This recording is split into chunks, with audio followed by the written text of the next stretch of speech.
Assalamualaikum mga kababs.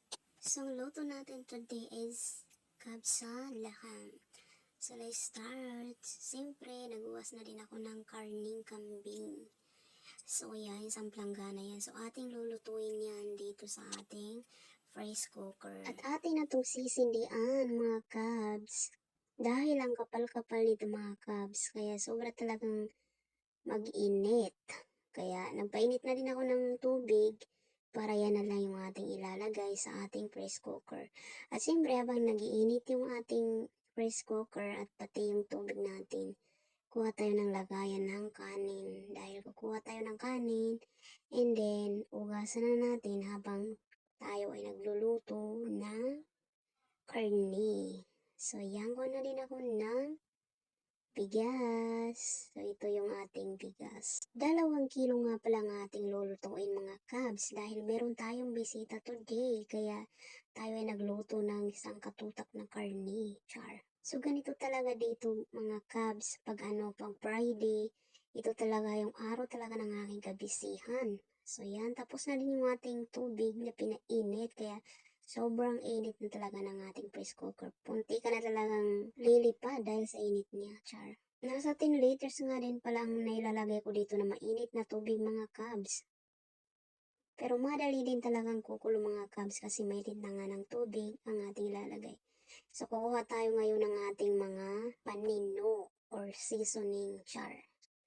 So ito nga ang ating ilalagay sa ating papakuluan na karni, luya, tsaka bawang, and sibuyas. Siyempre, hindi yan mawawala sa atin. Mga ingredients. Nilagyan ko din ng gloves, tsaka hell nga ang tawag dito mga kabs. Nakalimutan ko ano pa nga ang tawag sa ating mga Pinoy.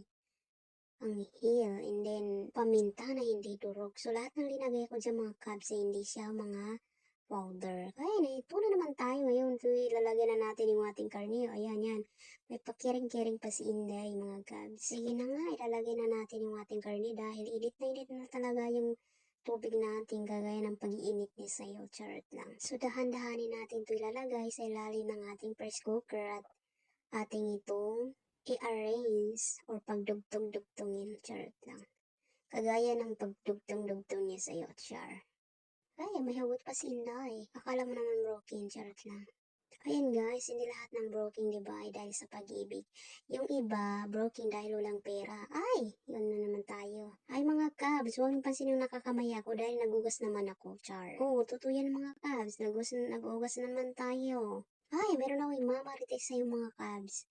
Ako nga pala yung tipong babae magluluto. Ayaw talaga nakagloves ako mga kabs. Kasi feeling ko talaga, hindi masarap yung aking linuluto mga kabs. Gusto ko talaga yung kinakamay ko talaga lahat ng ginagawa ko. Ay, masarap naman talaga mga kabs pag kinakamay. Charot lang, iba yung nasa isip mga kabs. Ayan na nga, mag-uwas na tayo ng bigas. Kaya kamay-kamay na lang natin yan. Kusot-kusutin natin ng gaya ng ginawa niya sa'yo na kinusot-kutos ka na niya. Hindi ka pa bumitaw. Charot lang. Ayan, nabubulol na tayo mga kabs. Ito nga pala yung bigas nila mga kabs. Kailangan talaga ugas ka ng ugas ng ilang bisis. Kasi meron talaga lumilitaw na madumi. Siguro ito sa pag-ano nila ng bigas. So ayun mga kabs, muna tayo. Dito muna tayo sa ating ilalagay na taas ng pagkain. Kung ito ay ilalagay na natin, sa shop na natin, kailangan natin yung lagyan ng decor. At siyempre, ugas-ugasan muna natin ito mga ilang beses mga kabs kasi may bula-bula ito pag hindi mo ugasan, pangit siya pag niluluto na. So ayan, mikos-mikos mo na yan, kagaya ng pag mikos-mikos niya sa iyo, char. So ayan, tapos na nga din natin na itong pakukuluan. Hindi lagyan natin ng konting asin. Kaya ito na naman tayo ngayon. So kumulo na din yung ating karning linagay kanina. So tanggalan muna natin siya ng marumi. And then, atin na itong tatakpan mga gabs. Kailangan natin tanggalin yung maruming umaapo sa kanyang taas. Hindi natin na itong tatakpan. Kaya, hintayin natin after 1 oras lang yan mga kabs. Pati mga buto-buto niya mga kabs ay lalambot yan talaga. Mas bet ko nga pala ito mga kabs yung press cooker na to kaysa yung steel. Isarado lang natin ito ng maayos. Yung sobrang higpit talaga.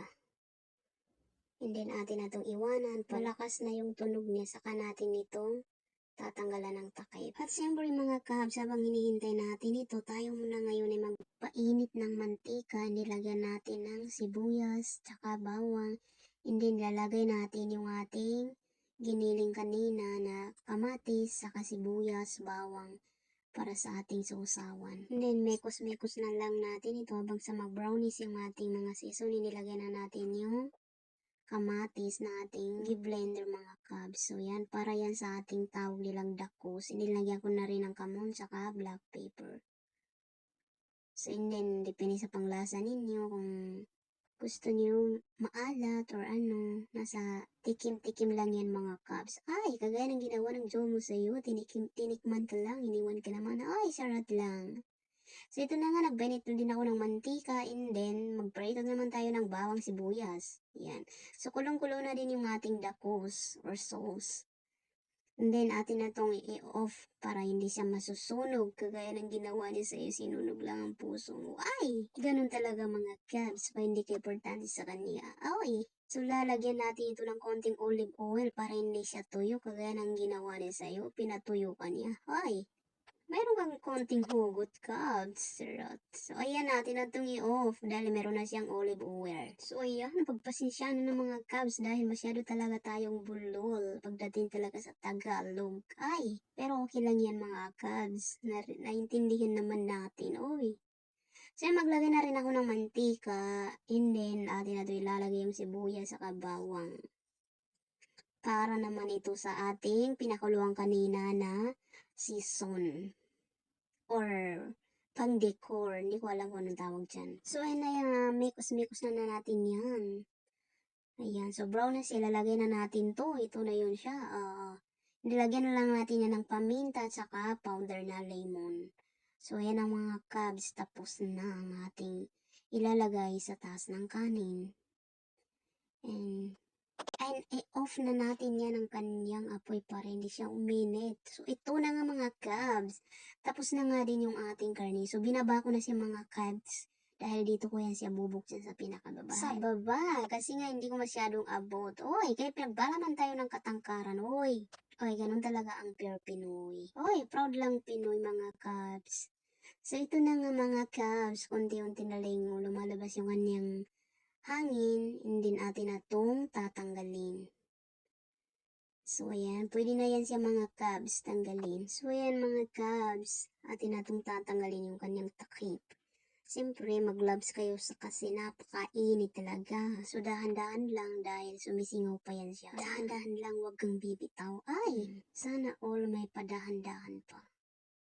Bismillah. Ayan. Mga cabs, fast forward na tayo.